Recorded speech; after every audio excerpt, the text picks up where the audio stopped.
నమస్కారం. ఏకే న్యూస్కు స్వాగతం. రాష్ట్ర పౌర సరఫరాల శాఖలో ఏం జరుగుతుందో దేవునికే తెలియాలి. గాలితో నింపిన ఖాళీ కందిబెడల ప్యాకెట్లు ఈరోజు అనంతపురం జిల్లా తాడపత్రిలో దర్శనమిచ్చాయి. అవి చూసి షాక్ అయిన అధికారులు ఇవేంటని కాంట్రాక్టర్ను ప్రశ్నించగా అలాగే వచ్చాయని ఆయన సమాధానం చెప్పారు.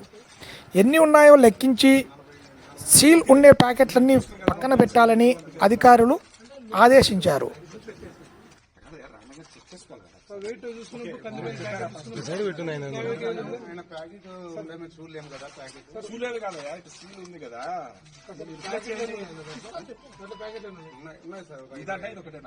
ఇట్లా గాలి పోయినాయి సార్, పగిలినాయి సార్, 25 ప్యాకెట్లు మొత్తం అయ్యేమంటే మన ప్యాకెట్ అయితే పగిలిపోయినాయి కొన్ని అన్ని. దాంట్లో పగిలిపోయినాయి కంటే కదా అదే ఇట్లా ఉండాలంటే అన్నికి గ్యాస్ అర్థమవుతుంది కదా. ఇది ప్రాబ్లమ్ అప్పటి నుంచి వచ్చింది అనేది ప్రాబ్లం అవుతుంది కదా. ఎవరైతే సప్లైకి ఇస్తాను, సప్లైకి పెడతాం ప్రాబ్లం. అది తీసేసుకోండి, మేము కూడా తూకం పెట్టుకోలేదు ఉంటాయి కాబట్టి మేము అట్లా తీసుకున్నాం. ఓపెన్ అయిన తర్వాత మాకు వచ్చింది సార్. ఇది అసలు ఇది దాంట్లో ఎక్స్ట్రా ఉందా తక్కువ ఉందా ఏమి? ఇప్పుడు అది వేసినప్పుడే 49 కిలో ఉందా ఏమిది?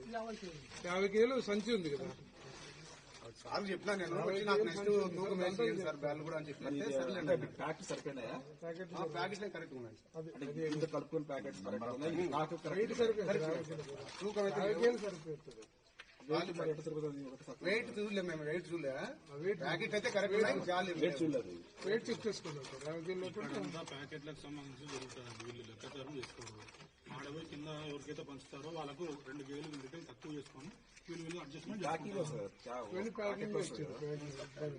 వెయిట్ చెక్ చేసుకున్నా అని ఇవేనా అని ఇట్లా ఉన్నప్పుడు ట్యాంపరింగ్ అంటే పగిలిపోయినట్టు మనం ఏం చేయలేము. పగిలిపోయినట్టు ఇక్కడే చూసుకోవాలి. అది ఇట్లా ఉన్నప్పుడు తెలుస్తుంది కదా, ప్యాకింగ్ అని చూసుకుని రిప్లేస్ చేసి సప్లైకి పెట్టండి. ఇట్లా వస్తున్నాయని ఇది ఎట్లా ఇది దాంట్లోనే ఉంది సార్. బ్యాగ్ లో ఉంటుంది. ఇప్పుడు మన బ్యాగ్ వెయిట్ 50 కేజీ లేదని చూడాలి సార్. ఇది మనం కౌంటింగ్ ఇవ్వలే కదా, ఇది కూడా ఒకటైనా ఇవ్వలేదు వాళ్ళకి. మనము వెయిట్ ఇచ్చింటాం అంతే. దాంట్లో 101 ఉండి ఇది కూడా ఉండొచ్చు కదా సార్. ఇప్పుడు కస్టమర్ మనం ఇచ్చే కన్జ్యూమర్ కి ప్యాకెట్ ఇస్తాం కానీ కట్ చేసి యూజ్ చేయలేం కదా. అవును సార్, మీ దగ్గర వచ్చినా కదా ఇవ్వండి, సప్లై చేస్తాం. రిక్వెస్ట్ చేయండి. చెప్పినా చూసామంటే అంటే ప్రాబ్లం కదా. చెప్పినా సార్ అది కొన్ని అటు జరుగుతుంటది, కొన్ని చెడిపోతాయి. ఇప్పుడు మన ఉద్దేశం ఏంటంటే చెడిపోయింటి పంపాలని కాదు. అదేమంటే ఇమ్మీడియట్ గా రిప్లేస్ చేస్తాం, లేదా పక్కన పెట్టేస్తాం.